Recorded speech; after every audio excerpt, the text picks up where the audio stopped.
The UFL Gambling Podcast Week 2 preview picks and DFS episode on the Sports Gambling Podcast Network is brought to you by Underdog Fantasy. Sign up, and when you do, use our promo code TCESGPN to get $1,000 in bonus credits. We're also brought to you by Edge Boost. Get up to $750 in cashback rewards each month when you sign up at edgeboost.bet. Use the promo code SGPN. Remember, as always, folks, too, let it ride. This is Brian Bosworth, a.k.a. The Boz, and you're listening to SGPN. Let it ride, brother. Peace out. Boz out.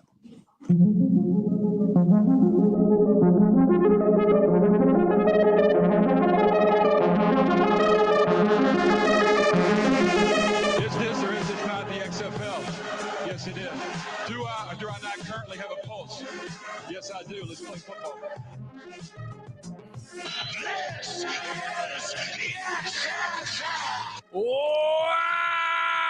Welcome to the UFL/XFL Gambling Podcast, whatever the hell you want to call it. YouTube.com/UFL, I believe it is. We're also on Twitter at UFL Gambling Pod. So hop on over there, check out all the great stuff we're doing. If you're wondering who the hell you're listening to, my name is Colby Swinging Database Dan, a.k.a. Pick Dundee. That's not a pick. This is a pick. He was raised in the land down under, where a man thinks on his feet, speaks with his fists, and lives by his wits. When Dundee happened, he was a superstar. I want this pilot. It's a matter of national security. 6-1-1. 6-1-1. And we cashed on multiple DFS lineups. What are you doing? We might be idiots, but we're idiots to know something about the UFL, where crossroads mean bullshit, means flights canceled and chilling on an island, doing fake stories. I am joined by my co-host. He's the host of the Bottom Line Bob's podcast. Make sure you check out that prize piece. Give it up for, some know him as Scumbagger Vance. Some know him as the Bet Detective, CJ Sullivan. How are you, pal? Good. What's up? Excited for week 2 as we go in here. We got the picks. We got J Mark back off his birthday bender coming in here, and him and the Rock taking, no showing when he knows when his team went bad, but we held the fort down. We got an exciting week 2. Yeah, by chance, were you the Rock's pilot, J Mark? You got down on one knee. Apparently, he said, "Hey, Rock, Dwayne, can I call you Rock? We're over the Pacific Ocean. We can't go any further with these hydraulics. They're gonna fail us, and I don't want to be the guy to kill the guy from Fast and the Furious 9. All right, so was it you, perhaps? I signed an NDA. I cannot confirm nor deny. All right. All right, we are joined by third man in the booth, the host of the Old Fashioned Football Podcast. He will also be at your local arena football game. Give it up for Justin Mark, a.k.a. J Mark. How are you, man? Doing good. I wasn't here for the recap show, so I wanted to take time to apologize on behalf of the what I did for the UFL Gambling Podcast. I had to bring it up here. It was considered guerrilla marketing for telling people not to pay for picks and to come get us some free picks from us, and promoting our stuff at the detriment of others. My bad, guys. My bad for my guerrilla marketing. That's the spirit of the UFL. What are you talking about? The XFL, it's exactly what they do. They go right after the goddamn competition. I mean, no, you didn't tell them not to go somewhere else. Yeah, if you want to pay money for your UFL picks, you don't know who's starting in the lineup, sure, do that. If you want, I preferred. I was going to say that was the thing. It was all incorrect information. So I said, just to come to guys that actually pay attention to the league, and it's free. You don't have to pay. Yeah. I mean, is there anything worse than like the alt football Reddit world? Like, I just feel like all of them are douchebags. Who called you out for guerrilla marketing? The actual guy that you went after? No. Or they're fanboys? Oh. Yeah. You never know any of these people. I mean, who they they might are. have burner accounts. Who knows what's going on? That's true. There. You know some type of name, but you don't know their actual name, but they're all like fucking idiots. But I mean, that's the one. They say, Bet Detective, that we don't know what the fuck we're talking about. But here you sitting over here giving out a fire DFS lineup, better than my own. And I go 6-1-1. You guys killed it too. I mean, none of us had a losing record, right? J Mark, I'm hoping you didn't, right? No, not at all. We're all on the same page, I think. Well, I think we just all lost with Birmingham. That was it. Yeah, shout out to Nick Fortunes, who's very proud moment of getting blocked by someone on Twitter today. That's a good feeling. Look, and we've been kicked out of I've been kicked out of the Reddits, before. These spring football nerds, they're just sitting over there talking all this bullshit. Yeah, speaking of which, Colby, what happened on the Reddit? I heard there's something happened on the Reddit. Yeah, they said we're not qualified. We hate the league too much. We hate the league too much. Well, guess what? We're the Charles Barkley, Shaq, and Kenny of the UFL panel. That's what they say. They get too negative on their own sport. They do it out of love because they want to see it best. And like I said, that's part of the UFL full experience is hating on it to enjoy it because they make them. They're your guys. They hate. We don't like when outsiders do it. Well, in what other league would like the best player just get randomly benched after 2 straight touchdown drives? You know what I mean? Like, if you don't think that deserves hate, then I think it's on you. Yeah. If your Hollywood star, the owner of the league, decides not to go to the game he said he was going to be at, where word was that the players union were going to give him a letter, and I just happened to find that convenient that one of the more important people who's probably got 30 private jets couldn't get off the ground there in Hawaii, or allegedly got off the ground but got over the ocean. And so I mean, and that the punting rule, Blandino. I mean, you can just this shit writes itself. But J Mark, you weren't with us as we shit on the league and talked about how great we were. I know you were out in the world some, but what'd you take away from week 1? I mean, obviously the most obvious thing was DC. They looked legit. Tamu looked competent for all my shitting on him. Their defense. I mean, we talked all last year. Greg, you're supposed to be good at defense, and their defense sucked. Right. He must finally have the right players. The other thing was, and everybody that's watched this show, you're going to be shocked to hear this, but man, I was impressed with Luis Perez. King of Spring, baby. Yep. He ran for 12 yards on a 3rd and 10 to get the first. That's what I kept saying was his problem. He had no mobility. He apparently worked on it this offseason. What do? Get on a treadmill and run? I don't know how you work on mobility. It's his agent telling him, look, you're not making any money in this bullshit league, but we sell this book.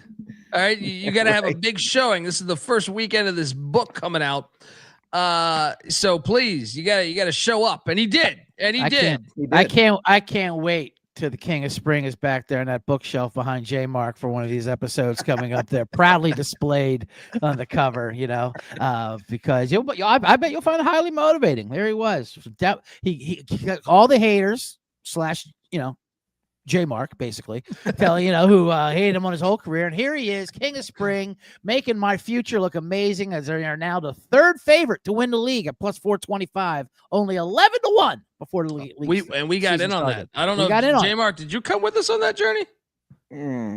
I doubt it. That was back in his hater days. That's back when he hated Luis Perez. Now said it was a waste of money. It still might be, but you get to see. But it felt good watching it, though. Yeah, you get to brag about the CJV, the closing CJ value of the there. Line You go. there. Yeah. And shout out to Nick. He said, "Proud moment of getting blocked." He got blocked because he said he was going to listen to us rather than pay for that. Blocked right away from this coach Gene Clemens. I kept following to see who the fuck is that? Yeah, right.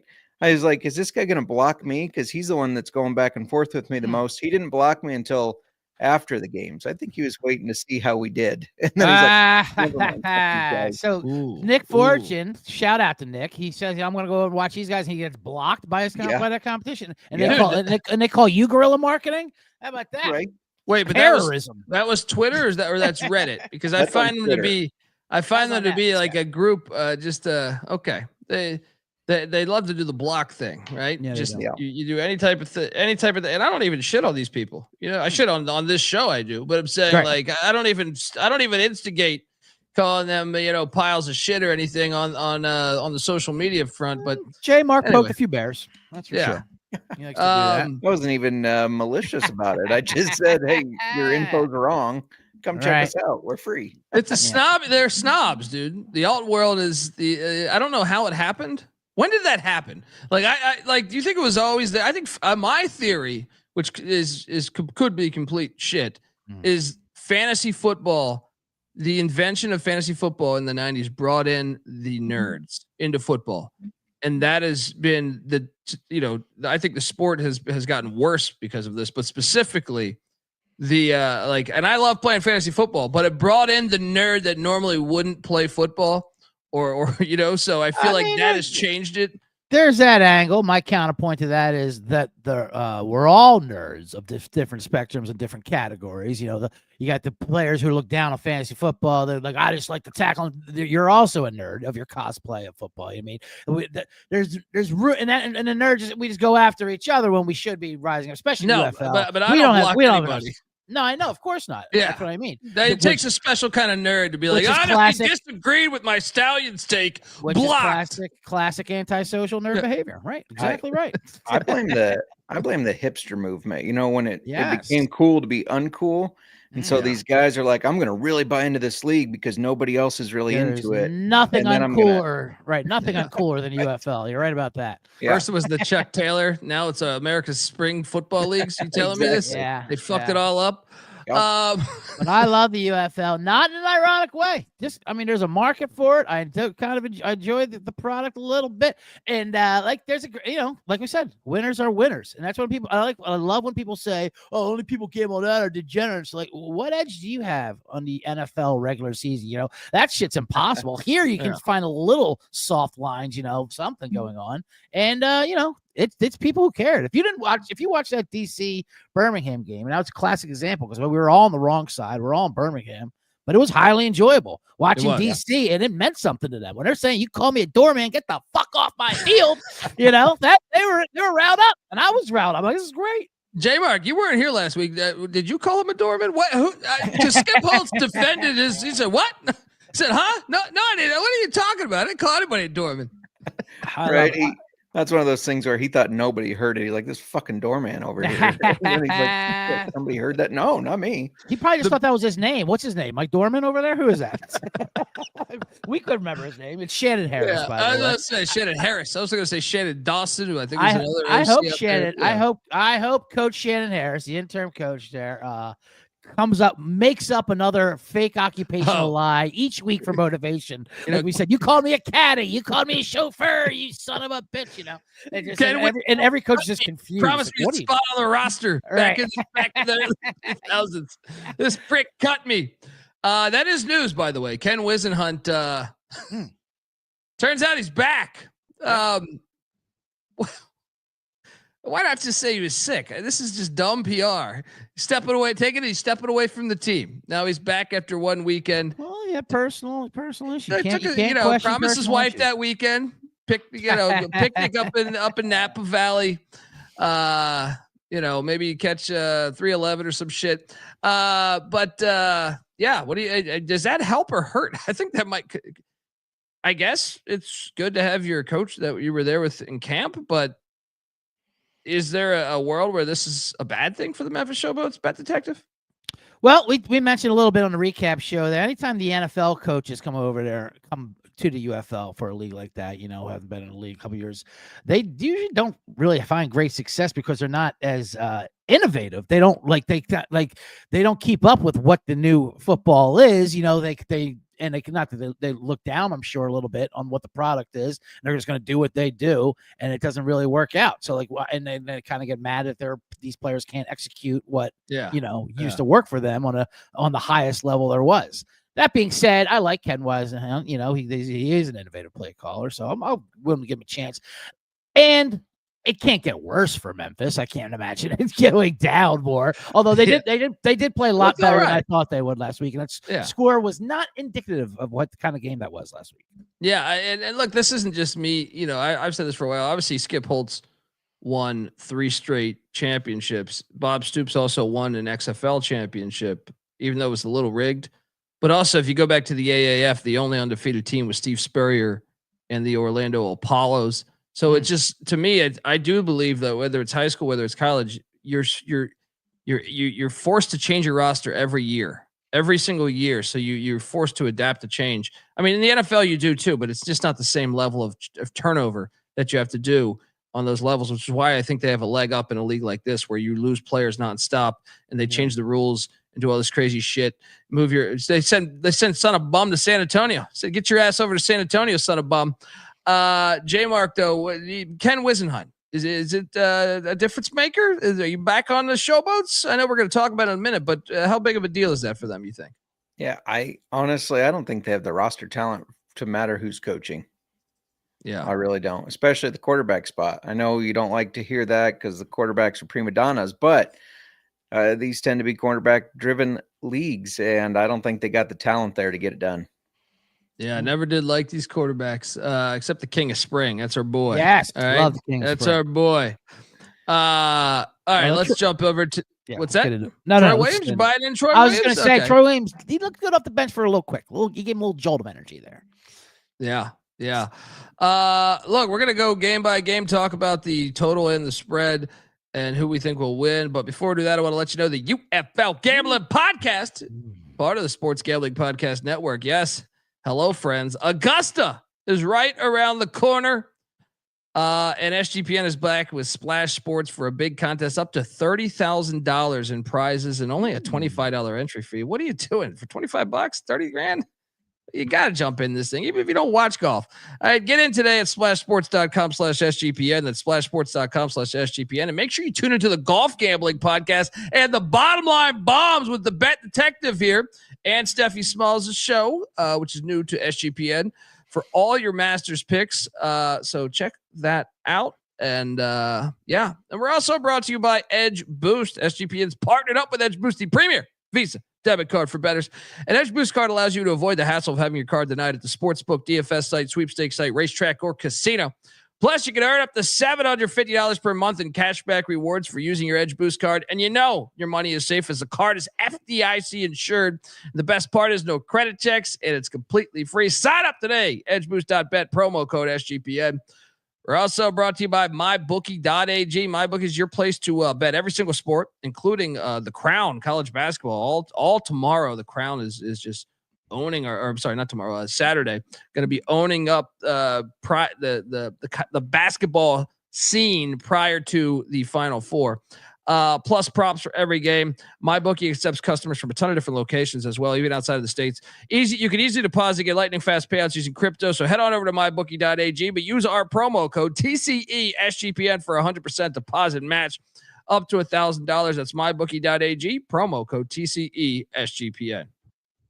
All right, here we are, Friday night. I do like them spreading. I will say this. You want me to be positive about the UFL? Not really. I like them going to these Friday nights. Yeah. I like them going to I like the Friday, Saturday, Sunday thing they're doing. Yes. They should try a Monday. Wouldn't kill them. I was just going to say, wouldn't middle of the week work for this league? Wouldn't like Monday through Wednesday afternoon football, something like that? 100%. Now, you could do a double header. You could do a double header on Mondays. I'm sure the live attendance would obviously suffer, but I mean, suffer from what? It's already not there. Yeah, anyway. It's already exactly. suffering. Yeah. So I think it would make interesting TV and fill a void there. I mean, Friday night football is great, weekend football is great, but you're going up against March Madness. You get the Masters this weekend. It's always going to be something. NBA, NHL playoffs. Yeah. Right. I mean, yeah. I think daytime during the week would be great. We've always wanted Kentucky it. Derby. Yeah. I agree. Monday. I mean, the Monday one's a no-brainer because that's always kind of a light sports slate. That's why the NFL was able to capitalize on it so well. I think was that it was always just you get the occasional, NHL or NBA game, but a lot of times that was regional.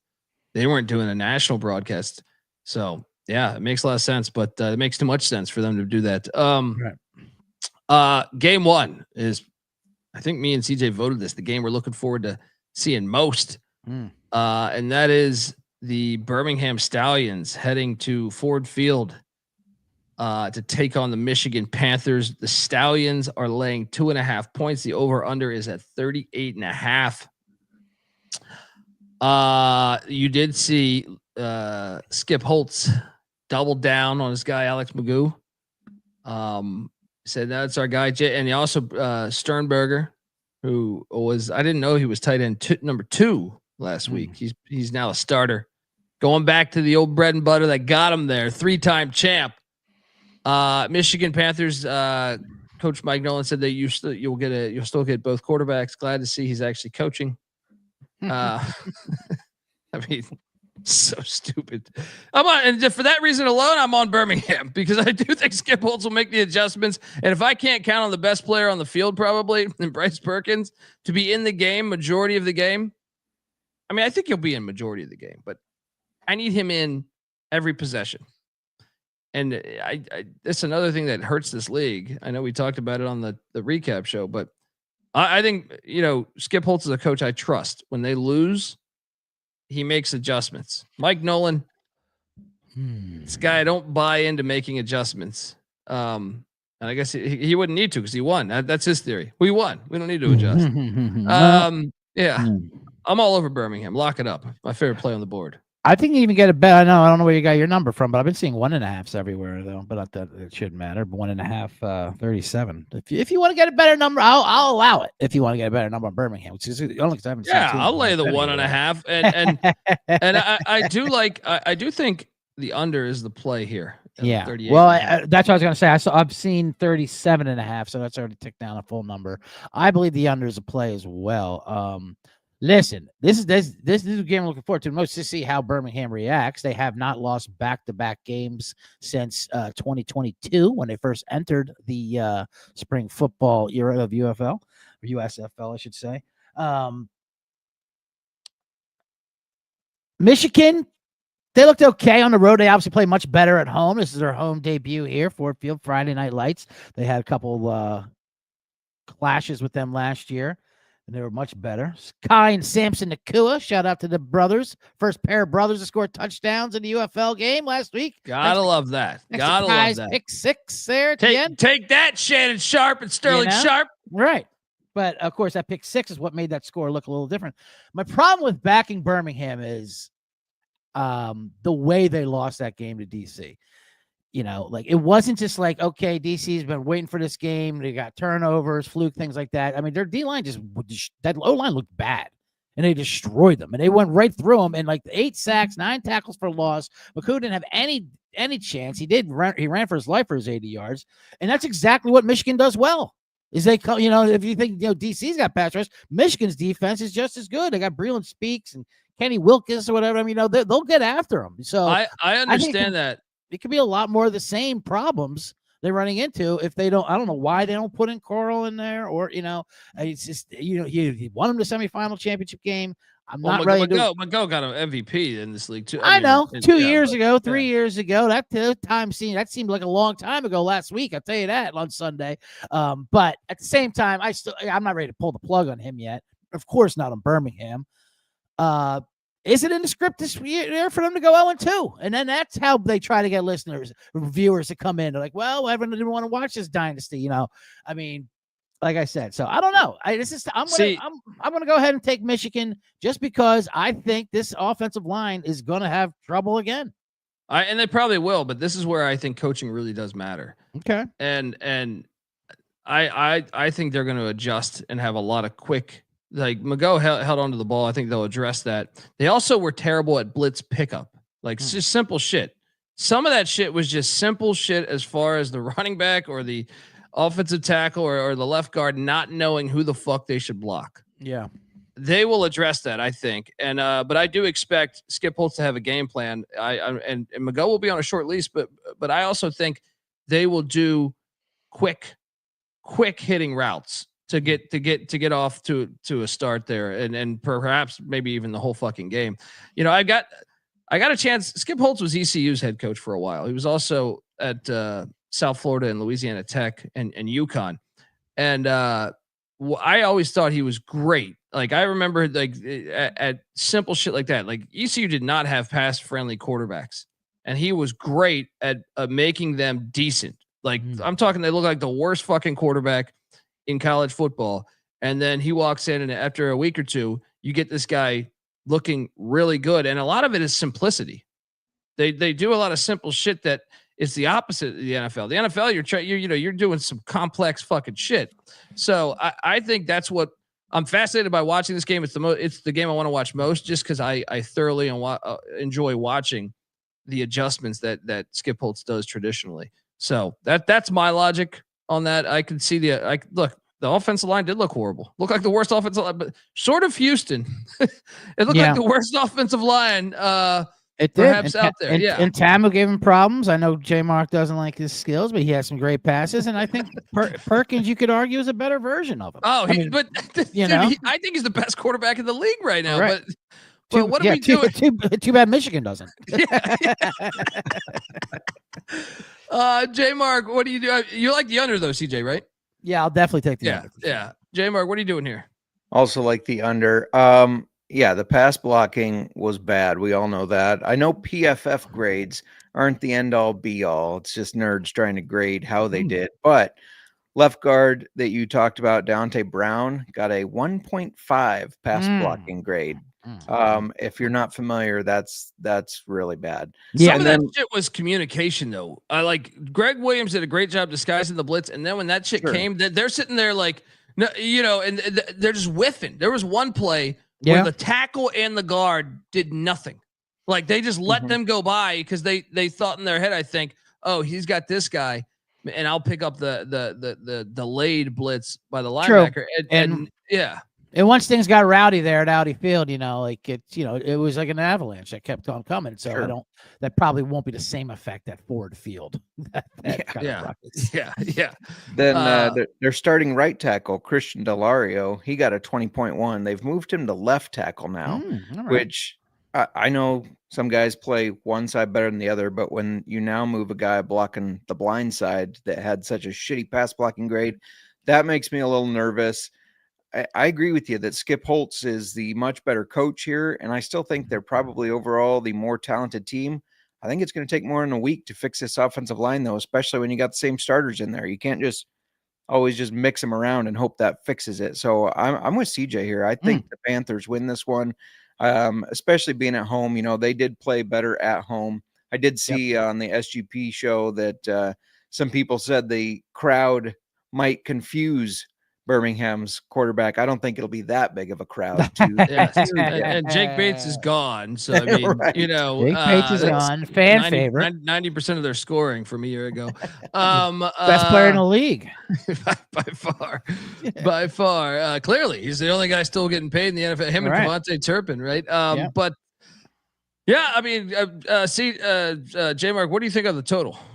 I'm all over the under here. I think this is going to be a defensive battle. You could expect like an 18-11 type game again, like they had with DC. Yeah. That's another thing that I believe John Chavez is no longer with Birmingham, he was a good DC for them. So that's another thing. You're seeing the champ get some.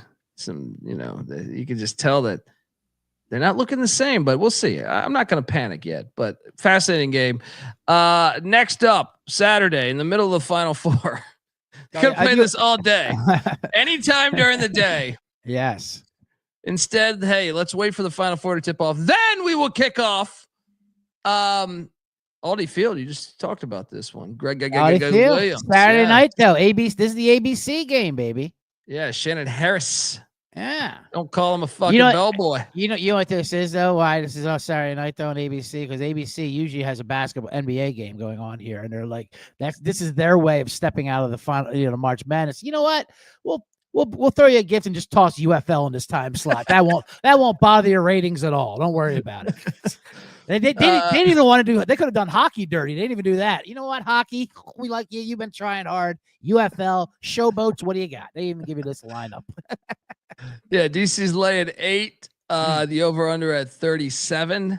This is one I'm actually going to take the over. I feel like everyone's on the under. I think the over can hit here. Interesting. Because I think DC was super fired up. And one thing I know about Greg Williams, and I'm a big Greg Williams guy, but they'll bite sometimes, and be completely out of fucking place. So there's always potential for the big play. And this goes back to when he was DC shit in the 90s with the Houston Oilers. I'm also taking the points. I don't know what to make of Wisenhunt. I don't even know if he's actually any good as a head coach. Like, I don't feel very confident, but I just think Memphis is probably a little bit better than their record.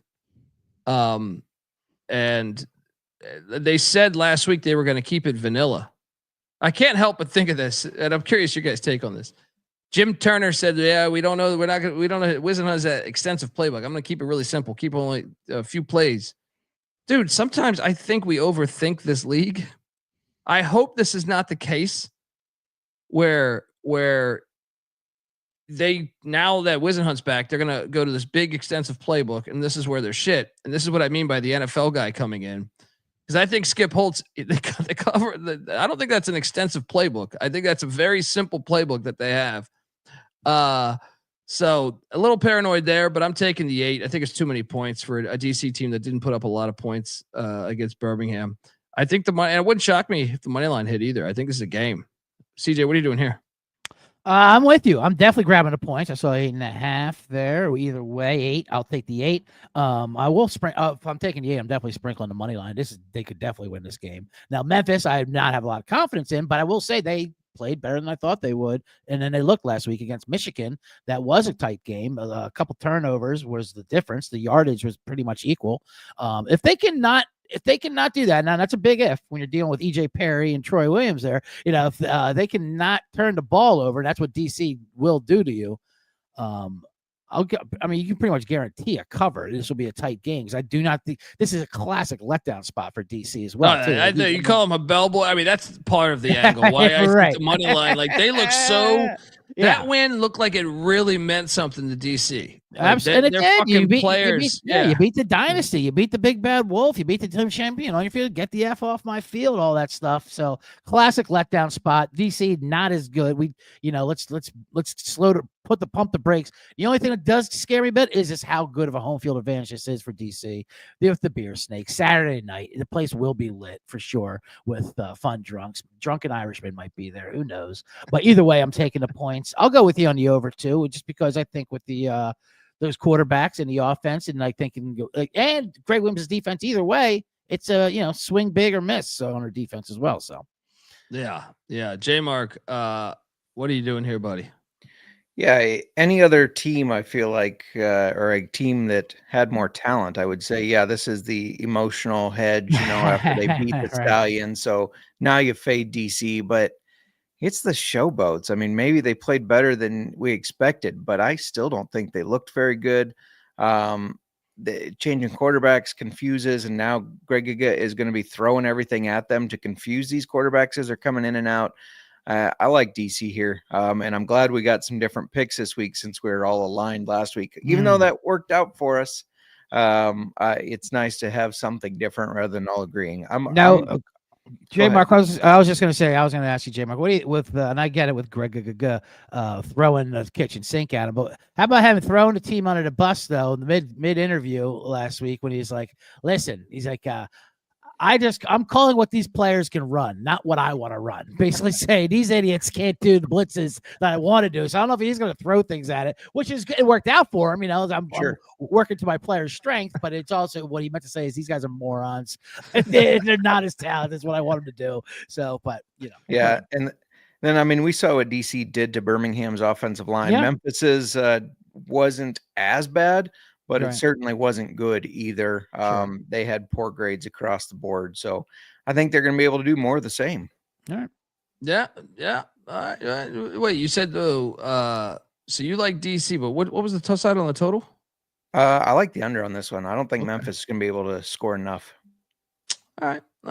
But that would be the one case to me is like if he comes in with this extensive playbook and Troy Williams and EJ Perry are trying to pull out this shit, that's the one scary thought of it because I think less is more in these leagues. I really do. Shout out to Orange Chicken. Colby believes in old school football, but argues for the tush push, a new football rule. That not really, dude. Not really. I mean, how is that a new rule? Yeah. I mean, no, he's saying that like I disagree with your assessment that they say that you can't push the player forward, but the thing is to me it's happened forever with running backs and wideouts. I don't believe they ever called it, honestly. I'd argue that was the very first football play that occurred. Yeah, I would agree. I would agree. And I also think it's very situational. Yeah. It happens all the time for the receivers to run. I mean, shit, when you get a pick six, I can remember Darrell Green getting pushed along by his linebacker into the fucking end zone. So it's only when it's convenient. But here's the thing. Every other team can run it in the fucking league. And it's not like they're picking them up and moving them 5 yards. All right. This is an easy fucking thing. It's a quarterback sneak. Anyone else can do this if they wanted to. Everyone's being a little bitch as far as the other teams all complaining about it, in my opinion. Well, I mean, how long have they done this in the CFL? Second and short, third and short. It's always a quarterback sneak and the running back pushes him. I mean, that's been around for years there. Yeah. Look, I understand that you have the ruling of the actual, but it still happened. Go watch old NFL and tell me that did not happen with when they had leather helmets. Don't believe you. Yeah. The Portsmouth men. No, but even flying elbows, that's what they would do. Dude, go watch the fucking Ice Bowl. Go watch the Ice Bowl and tell me that no one helps Bart Starr get into the fucking end zone, right? Mm-hmm. All right, I don't buy it. I don't buy it, man. Yeah. So anyway, I do agree. Get rid of helmet to helmet though. Well, on board there. In order to do that, I'll take some of that orange chicken you're serving now. Let's go. In order to do that, you have to get rid of helmets. It's true. Joe Paterno wanted that. Yeah, he was making a lot of sense, and then that Sandusky thing happened. But folks, look, before we get to the next two games, I want to tell you the UFL Gambling Podcast is brought to you by Underdog Fantasy. They have UFL action too. You got to check it out. Underdog Fantasy. You can find an edge there you can't find elsewhere. Playing college hoops every night, playing CFL when that comes around.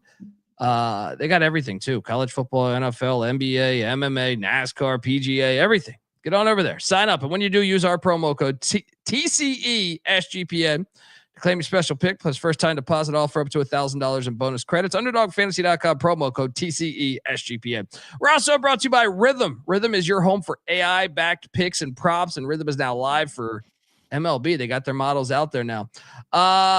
They also have models for NBA and golf, so check those out. Picks so good, it feels like cheating. All right. Building your own model is simple and easy as well, too. I mean, it'll take you 5 minutes and boom, you're there. Sign up today. Free 7-day trial period today at sportsgamblingpodcast.com/rhythm. That's RITHMM. That's sportsgamblingpodcast.com/rhythm. All right, we are back. The San Antonio. I thought I fixed this slide. Did I not? Oh no, I think I grabbed the wrong one. Hang on. Let me. I'm a true pro here. I'll find this here. Give me a second here. We got it here. CTE SGPN. I like it. Antonio Brown shout out there. Oh yeah. Where are we at here? Oh, that's that one. Okay, let's remove. What are you looking for? The Houston Arlington? That was not. I'm a pro. I'm a pro here. So look, there we go. All right. This number's flying. I don't know that I should have corrected the Roughnecks name because I don't think they deserved it, being the shittiest team I think we've ever seen in spring ball. Arlington's laying 10, the over-under at 39. I think they're worse than the Terrell Buckley teams. Don't you think so? I mean, it's only been 1 week, but yeah, all signs and all reports are that they are just an absolute disaster. Curtis Johnson is just every quote he says is like, oh my God, what are they doing? I can't believe the league gifted them this team and kicked son of a bum out to San Antonio for this nonsense. He was just incredible. He said he's not switching quarterbacks. He's like, I don't care how bad. He won this job back in training camp. I don't care how bad. I mean, to remind folks, he threw for a cool 21 yards, 21 two yards. interceptions. Not that Nolan Henderson was, fantastic, but I mean, he showed a little bit of confidence. He did triple him up though. Right? Yeah, he did. That's what I'm saying. And and of course the super challenge quote where he says, "I don't care if it's an important play. I just want to make sure I'm right. I just want to do a super challenge. So who gives a shit about an offsides in the second quarter? He does." That being said, I grabbed this line earlier in the week, and when it was at 9 or single digits, because I'm like, there's no way this is coming down. No one is going to possibly bet on Houston. They're looking like the worst team in the league, and Arlington is our darling this year so far. They're our future. They have that elite offense. King of Spring looked amazing. They ran the ball all over the place. He didn't even have to put up quality numbers, although he did throw for 80% for 164 yards. But all the running backs did what they had to do. Hunter, Balaj, even Smith with his gentleman stat of 3 carries, 3 yards, 3 touchdowns. I don't see how this goes any other way. I don't care what this number gets to. Arlington is going to smash Houston. I can't disagree with you, man. Like this is just such a bad team and honestly, like I think San Antonio's offense is actually decent. I'm not a Kellen Mond guy, but like Arlington's defense looked really, really good. And now you have I can't imagine Nolan Henderson or Anthony Brown feeling better about the offense. Like, if anything, their confidence is probably a little shattered, especially Anthony Brown, who's year one in a spring in a pro football league. This is a smash play. I mean, how many points are they going to get? I'm on the under just because I think Arlington's good. There. I think Arlington's good for like 28-30. I just don't know what Houston could put up offensively. So I think if you're looking at a similar score to a week ago, where they're going to get 6-7 points, maybe 8, providing you don't have a pick 6 or something. And this seems like, I mean, where would I? At what point, CJ, would you take Houston? I think you could give. If it was 14, I would lay it. I know. Yeah. And part of the beauty of having Arlington this year is they're on a revenge tour because they had a lot of losses last year, and this is one of they had a tough loss versus Houston last year, which they will remember. I mean, and anytime you can smack up on them again, they will. Yeah, Anthony Brown is absolutely a disaster. 14, I'd have to start thinking about Houston just because of the way the league is and the rules are, and like it could be 27-0 and you're still well within reach of covering a 14 with having one possession. So that'd be pretty gaudy. I'll still lay up to 10 on around 11 or 12. I'd still lay even after that. I'd start thinking about it. Fun little factor. I read up on this one. First set of identical twins to face each other in this game. Hey, Mark, you know this. Antonio and Marco Ortiz. Antonio for Arlington and Marco for the Houston Roughnecks. Wow. Other than that, this defense also with Houston, they allowed 273 rushing yards and 4 touchdowns last week to those Battlehawks. So the tackling was fucking horrible too. Unbelievable. Yeah. So, I mean, there's nothing Arlington's not going to be able to do on offense, I think. So that's the only thing that scares me too with taking the under. And I hear what you're saying, Colby, and it is a high number. 39 is the highest number, I believe, of the 4 games. But yeah, how does Houston score? What are they going to do? They got to help out a little bit, but Arlington could also do it themselves. So tough to say there. I'll go under with you just because it's such a high number. Why not? But I'm laying the 10. No problem with Arlington. Yeah, J Mark. We know you think the Roughnecks are still in a good spot. What are you doing here, buddy? Yeah, it'd be interesting to interview the twins just to hear how different their experience is. Yes. Being coached by Stoops or by CJ.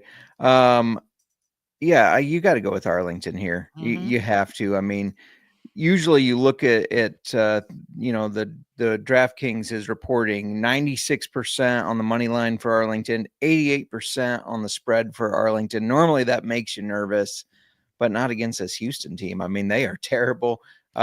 We said it last year. It's the worst coach team. I don't know why he got to stick around and be the coach. I can tell you why. Well, I've heard the players like him. Well, who gives a shit? If you can't coach football, who cares who likes you? Like, that doesn't make any sense. If you're trying to build fans, I think you should worry about the fans liking you or the team first. Right. But I guess What do you think the crowd's going to be at Choctaw Stadium there early on Sunday? This is Sunday morning, right? Let's power rank these crowds. DC. This is a Sunday morning game. Now, this is the first time they've hosted Houston since the merger. Also, Arlington. This is not a common game that happens too. So you have the revenge angle, which makes me just like Arlington more, by the way. But go ahead. What will be the biggest crowd?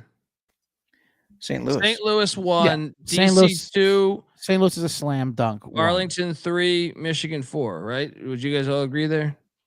I think Michigan will beat out Arlington. Yeah. Really? Yeah, I think Yeah. so too. Last year, no one was going to those games.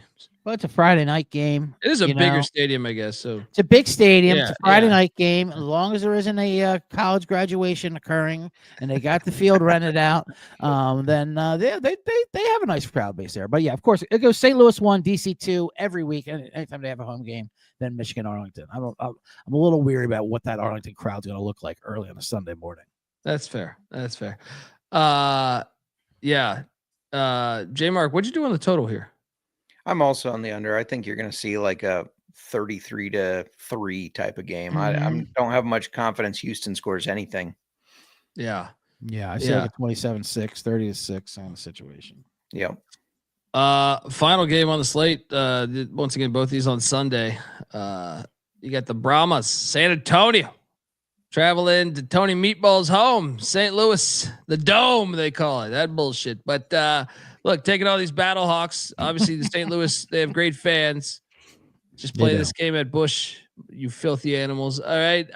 But St. Louis laying 7, the over-under at 38.5.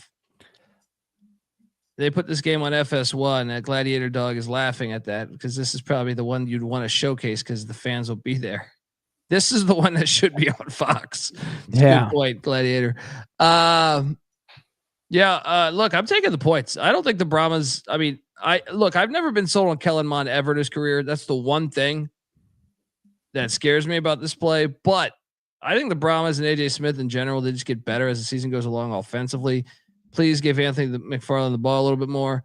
But it's just a big number for Tony Meatball. And to me, I feel like, St. Louis, how good are they? I don't know what to deduce from this. I think they're one of the better teams in this league, but I also think San Antonio could be too. That crowd behind them, maybe St. Louis gets the win, but the Brahmas, I think with 7 can get that cover. I also love the over. I think the over is the best play you could do in this game. CJ, what are you doing here? Oh, I'm on the Battlehawks here. I mean, first of all, this is a revenge spot too for last year's XFL Conference Championship game. Let's not forget that when the Brahmas went in there and shocked the UFL world and went into the Dome and ruined the championship game ratings dreams, anything that they would have had there. Manny Wilkins looked good. I know it's against Houston. I understand that. But this offense is loaded with skilled players at every position. The only concern of them was losing AJ McCarron. Wilkins looks good. The whole quarterback room is good. Tony Meatballs. It's continuity. What did we say early on? You want the continuity. You want the coach and the offense. It's been there. That's been in place. And that's St. Louis. They have the best home field advantage in the league. San Antonio, I do not only not a Mond fan. He looked terrible. He's 5-point yards attempt. I was weary yards. when I saw he was starting. I said, damn. I was like, couldn't find anybody better than him. Now we know Anthony McFarland's the best running back in the league. San Antonio either in his contract. Isn't this great? Like Bryce Perkins. Yeah, like they don't think so. They're giving Lovett 10 carries. Corbin. I mean, it's ridiculous. At the same time, that game script was out of hand where they couldn't run the ball as much, and I don't see it being that much different here with St. Louis. I'm not afraid to lay to 7. And you used to be a son of bum guy. What happened to you? I am a son of a bum guy, but this is a son of a bum guy. They did the same thing last year. They came out, started out slow, then they rallied midseason, and they made their run with their defensive line. But that's not going to happen this week. I hate Mond, to be honest with you. Let's go St. Louis. I think this is a rout. I'll take the over with you, but I'm laying to 7. Yeah, I think the over is actually what I like better, but I'll still take the points in the Brahmas. J Mark, what are you doing here? Yeah, so last year going into the season, I was big on the Battlehawks. A lot of that had to do with they should have had the best offensive line. On paper, their offensive line looked good, but it did not play well.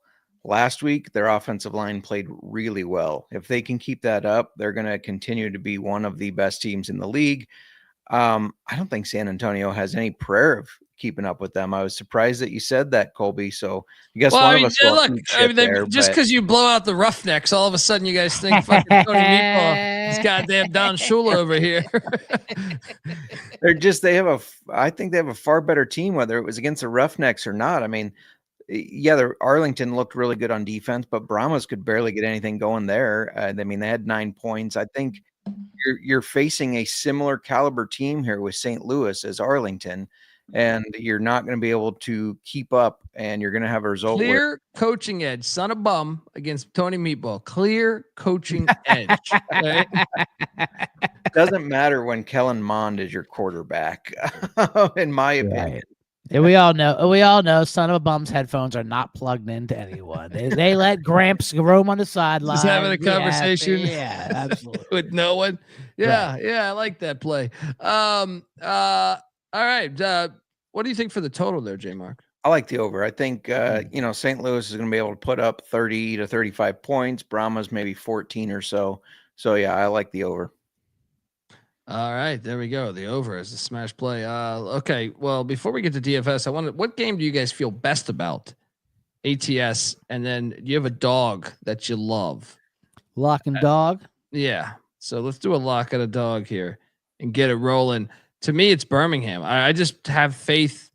Like I said, Skip Holtz, I've seen it so many times back to his college days where I feel like he can simplify a game plan and take the weakness away from his team, in a week span, essentially. So that's the one that I feel best about.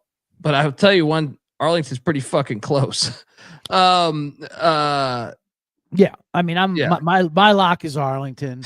Yeah. I mean, until further notice, you just keep fading Houston. I mean, there's no need to overthink that at all. Just auto fade Houston. And my dog is definitely Memphis in a letdown spot for DC. I know. I mean, obviously you'd want to be facing a better team, like J Mark pointed out, than Memphis. But the situation's a situation. It is what it is, and they look comparable. They look competent. That's all we need. And I think the talent level is not that much different. So 8.5 is a huge number for a big letdown spot. Give me Memphis, sprinkle in the money line, and then smash Arlington. Yeah. I think Memphis is the money line play too. I think if you're looking for the dog outright, Memphis is my play too. J Mark, I didn't mean to stop on your words there. What were you gonna say? You're all good. I was just say 100% agree on Arlington. I think fading Houston against pretty much every team in this league, obviously depending how many points it gets up to, but I think that's a smart play every week until further notice. And I only picked one dog, so it's a little one, but I got to go with that, and that's the Michigan Panthers. Yeah, Stallions start 0-2, and then maybe finally start turning things around. I think that comes with a quarterback change. So a lot of people on the Twitters and the Reddit say, well, he's been a wide receiver. It's like, he knows his system as a quarterback. It's not like he was a wide receiver in the I honestly last year. I'm not going to put much stock in the wide receiver thing. I think it's more so of that DC was laser focused. They felt disrespected. And also I do believe the offensive line is different. Like they have a different roster on the offensive line. They had continuity before on that, but I also think coming in, they think there's 3 straight championships. I'm the man. I'm coming back from the NFL. Yeah. It was a humbling experience, I think. I'll say this: if they do go 0-2, which I do envision, and I am going to be filling for, and I will be on Michigan's side there, that is when I will scoop in and gobble them up for futures to win the championship. You'll be getting over 3-1 at least, because right now they're at plus 280. They start off the season at plus 200. So if they go 0-2, if it goes around 350, I think that's a great time because they will right the ship, obviously. Yeah, agreed. Yeah, and I'd be curious to see. One of the things he would always do so much was he'd do a lot of option read stuff. That will always freeze your D line. Well, I'm curious to see if he does that this week with Mago, but if not, look for it with Corral. He did it with Jamar Smith a lot too. Case Cookus, I know is the third. Let him cook us. Yeah. All right. Look, let's get to the DFS side of things here. How do I do this again? There we. Whoa. Yes. Look at that. Guys, I know I just said I like Birmingham, and I feel pretty good about Birmingham to take down Michigan. But one thing I do feel good about is Bryce Perkins is fucking way better than a lot of players in this league, maybe the best. So he can run for a lot of yards. One of the Perkins is, to me, he's just capable with his feet. And to me, in DFS, if you can get someone that can run the ball, kind of half the battle. Now, he only rushed for 14 yards last week and a touchdown. But I remember last season them rushing for 50, 60, 70 yards in certain games. In a game that I think will be a defensive struggle, but I think, what is the X factor to Michigan winning? It's that Bryce Perkins' legs can be a fucking pain in the ass. At 9,400, I feel like he was the right price. Because I originally came in with going with the King of Spring. King of Spring, though, I thought, man, game script might be a real fucking thing where they're up so big that Holton Ahlers comes in, and that could be a real issue. So I went with Bryce Perkins, even though he might not get all the snaps at 9,400. I just feel like rushing stats so key in DFS. CJ, what'd you do at the quarterback spot? I also had the King of Spring in there, and then not only just game script, but also the way they're going to be able to run the ball against Houston. Yeah, I mean, the way St. Louis did. I mean, everyone just ran against them. They gave it, like we said, they gave up 270 yards rushing and 4 touchdowns. But at the same time, he is the King of Spring. I mean, he is the storyline. He's got the damn book out. He didn't have a huge number statistically last week, even though he was efficient, obviously at 80%, 164 yards. I don't know. This game will be such a rout. I can afford it just because it wound up that way. Every other quarterback, I had a lot of question marks going into it too, for sure. Like, I mean, you could make marks for no matter who you went after. So King of Spring, they got the book. They're reading the book on the sideline. It's a vibe play. I'm riding this Arlington as far as I can, it is because it gives me another chance to gloat about it. So King of Spring, Luis Perez, 9,800 quarterback. Taught himself how to play quarterback on YouTube. Yeah, J-Mark, I hadn't heard that before. Really? Yeah, you should look into that story. J-Mark, what'd you do at the QB spot? There's also a thing in Washington they call the beer snake. I don't know if you heard about that. Ooh, what? So I was between two quarterbacks, and part of my guerrilla marketing technique was to take one that you guys didn't take so that one of us is right? So, I mean, I had Perkins in there, but I'm going to go to the other one I was considering, and that's Manny Wilkins. I think playing at home, I think he looked way more competent than I thought. And he's not necessarily, a field stretcher. That's why Butler really didn't have a good game, in my opinion. I mean, Manny's not the same guy that's going to just throw it up in the air like McCarron, but he's going to find those speedy guys that with short little passes like Ja'Cory Pearson that are going to take off and make something of it. And he's mobile too. So, I mean, I think he has a good chance at being the top fantasy football quarterback in this league. So, yeah, give me Manny Wilkins. I consider Wilkins too. If I had to take one other, I think it would be Wilkins. There's only a couple teams that you can really rely on that's going to play only one quarterback as well. That's what I'm saying. I think we played the only three. I mean, Mago, you got to feel like he's on such a short leash. He has to have a short leash after last year. And they're going against a good defense too. I mean, exactly. That was not a short thing. I do like Manny Wilkins. That was about the other one would be Tomo. We all know how J-Mark feels about him. Although you have to admit that pass he threw before halftime on a wheel route was pretty. That was amazing. Yeah, I said, "Holy shit, is that Tamu in there?" I know that was a talented throw. I think he's offended by this book, King of Spring. He says, "What the fuck? Well, that was my whole career." So at the running back spot, I loaded up with 3 running backs, guys. I don't know what you guys did, but and it starts off with and I stacked. So I'm going to give out 2 right here just because they both play for the fucking Battlehawks with we got Jacob Sailors and what's my guy's name? The other guy. Fuck. Davian Howard. Yes. Jarvion. Sorry. Yeah. Jarvion. Who had he had like $120 last week. I went with both those backs. I didn't initially have Sailors in the lineup, but then I had a bunch of money left over where I said, all right, I guess I could switch them in. Right. Maybe the stack is stupid. I'm not sure because I was tempted. I was tempted to go with what's his name? Abram Smith.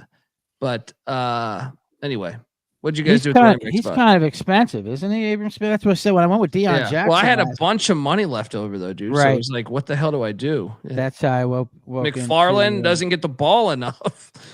Yeah, I was just gonna say stacking running backs would have worked last week. If you went with Kalen Bellage and Day Hunter and Davion Smith, you could have won all 3 of them and done just fine. I kind of looked at it this week as well. looked at Day Hunter. I couldn't find his price, but Kalen Ballage is my man. He's my third running back. So I mean, you hit on it. Yeah. Anyone playing Houston, we have to load up on. His price went up. I caught him last week at 6,200, I believe. Now he's at 8,000, which is understandable. I still think you're getting a discount on him. That game, they tried to give him a second touchdown at the goal line. He just couldn't get it done.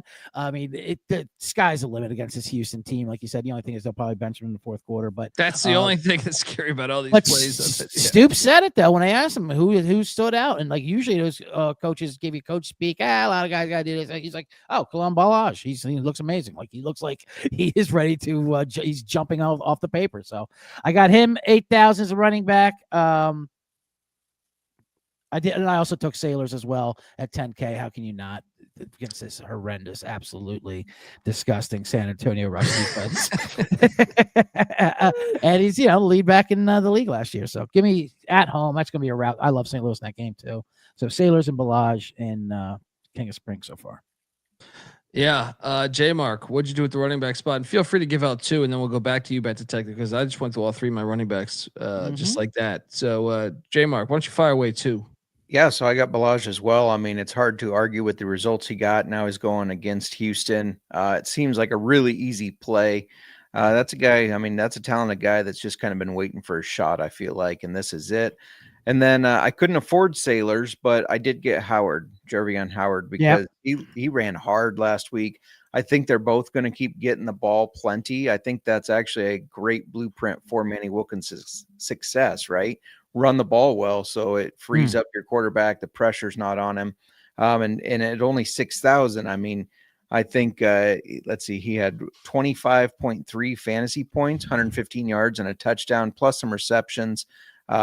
Just the price point there seemed perfect for him. Yeah.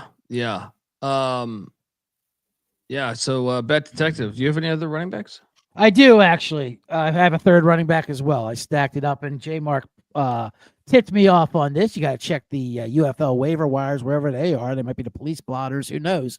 But when anyone could have a personal day or baby mama drop, whatever's going on. Point is, my man CJ Marbley is not playing this week for Birmingham.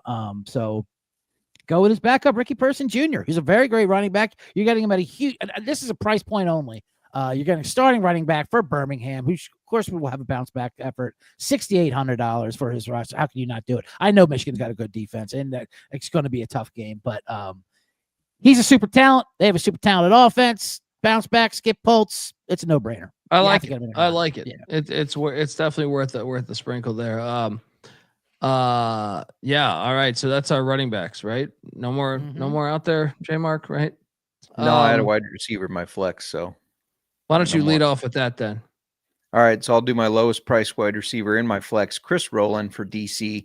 Tom, who did look pretty good, and Chris Rowland had 5 targets. He caught 3 of those for 40 yards and a touchdown. He rushed the ball twice for 8 yards. He does the kick return. They obviously want the ball in his hands. So this is a guy that's been with DC. He's not a new guy. He's got that continuity with Tamu and the offense, and he's a hard player. I mean, even when their offense looked bad last year, he was somebody that stood out as looking good. He's only 5,700, and I feel like that's a good price for getting a guy that could be their top wide receiver. I know they do spread the ball out, but I think they want to get him the ball. So give me Chris Rowland. I had him last week on my roster, so I mean that was, but I will say, Tyrone Scott got 10 targets. Yeah.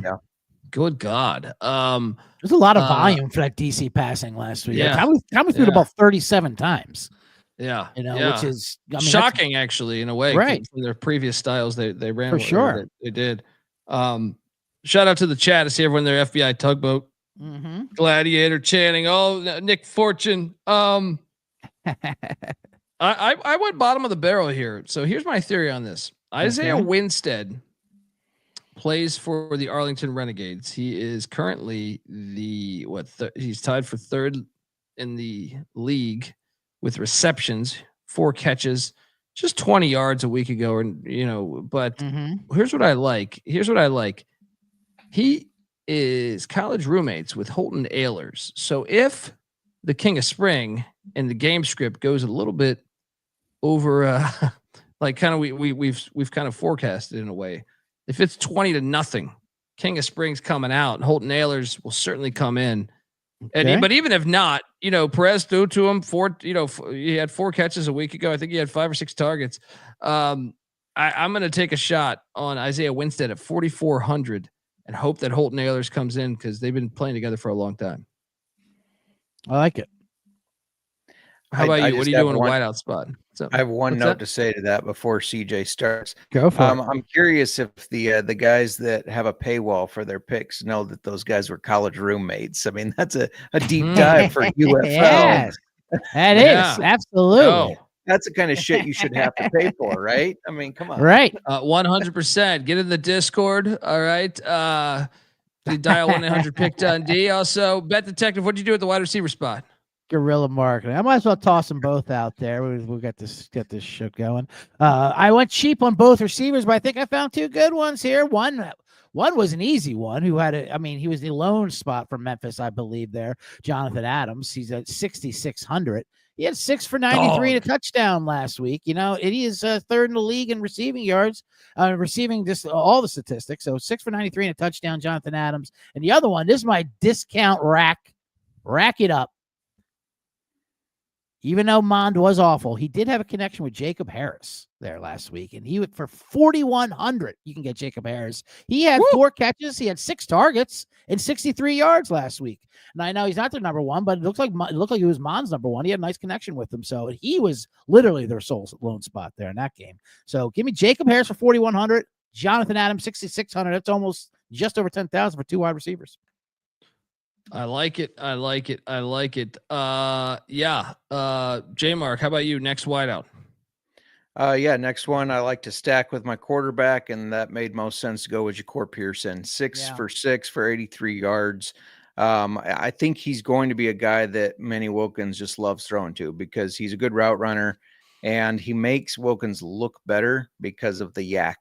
So I went with Ja'Cour Pearson there, who didn't have a great year last year as he fought some injuries and came back from, but we know when he was with the Sea Dragons, he was one of the best wide receivers in the league. Yeah. But that was with Danucci, what everybody ate. Now, you know what's going to happen here, J Mark. You're chasing Pearson's numbers, and then Butler's going to have a huge game probably from last week. My final guy on my roster besides my defense is Malik Turner for the Michigan Panthers, 5 for 40 a week ago.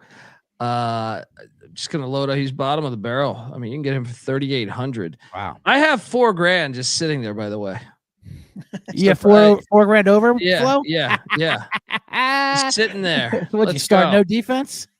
No. I actually paid up for the best defense. It's just these wideouts were super cheap. Wideouts are cheap. I mean, that's why I paid up for Sailors too. Like in Perez, like why not? You know what I mean? Like because you can get some discounts there, and then you can do whatever you want. And I'm gonna go with Balaj. I'll keep paying for him till his price goes to $10,000, and I'll probably pay for it then because I think it's gonna be worth it. But either way, you're right. You can put up a pretty good lineup. All you need is 1 or 2 budgets, and then you can pick and choose whoever you want. Yeah. Did you guys go through all your offensive players? Defense, the only thing left? I emptied mine out. I got one left. Who's that? And that's Michigan Panthers receiver Marcus Sims for 4 catches on 6 targets, 53 yards. I wanted a piece of that offense because it does seem like even though they're a running team, they like to sling the ball too, and Sims was a part of that. Yeah, and look, and if you don't agree with my Turner play on the Michigan side of things, I think Jay Sternberger is a serious option because I think Holtz will, bringing him in as a starter now, tight end 1. I look for them to attack that because he has the continuity with. Actually, you know what? The more I think about it, maybe I should go to fucking Sternberger. Either way, look, he right now you can get him for like 5,900. Load up on Sternberger there. He's a champ too. Been there all those years as well. Defensively, it's a no-brainer. Arlington 4,500. Can you build a case for playing any other defense? CJ. I put a couple defenses underneath just to give other people options because you are playing DFS. You want to, maybe switch it up a little game theory, if you will. Arlington is obviously the number 1 ranked defense, and I put them in there for 4,500. I could make a case though for Michigan at 3,900 if that O line is such a disaster there for Birmingham and the way we already announced the way they get after it, just the same. And St. Louis at 4,300 just because I don't see what San Antonio is going to be able to do too much. I mean, just with the way Mondo's looked out there. So in that dome, you can turn the ball over a lot, but Arlington is the safest. Arlington is the best. There's a reason why they're the number 1 highest priced defense this week. Yeah. J Mark, same. Yeah, and 100% agree with CJ. Those were the other 2 that, I mean, I didn't consider them for long, but it was like, if I ran out of money, these are the guys I could go with. But yeah, Renegades is the play there until Houston shows that they're not ass. Yeah. All right, folks, that's our show. We will be back on Monday or Tuesday. Trying to get it on Monday. If not, it'll be Tuesday for the recap show. We will also, hit us up on Twitter at UFL Gambling Pod. We will be talking any late scratches or something like that. We will try our best to tweet stuff out there. J Mark's on Twitter at JMark Football. Check out the Old Fashioned Football Podcast. CJ Sullivan is on Twitter at CJ Sullivan _. Check out the Bottom Line Bombs podcast. They're covering all the goddamn sports right now. We got the Masters coming up there. Yeah, and on Wednesday I'll do a special, not just a special Masters episode, but I'll give out strategies for that splash contest too, and give out lineups for that. So you can, if you want to be part of the fun there, put an entry in. It is kind of a good way to enjoy the Masters. Hell yeah. Let's go. I'm on Twitter, TheColbyD. Check out the college basketball experience and the college football experience. And check out the Sports Gambling Podcast and all the other shows at SGPN. A NASCAR Gambling Podcast, MLB Gambling Podcast, NBA Hockey Gambling Podcast. Check it all out. Till next time, folks, this is the UFL Gambling Podcast. You better start thinking about yours. And we out of here. Run and shoot.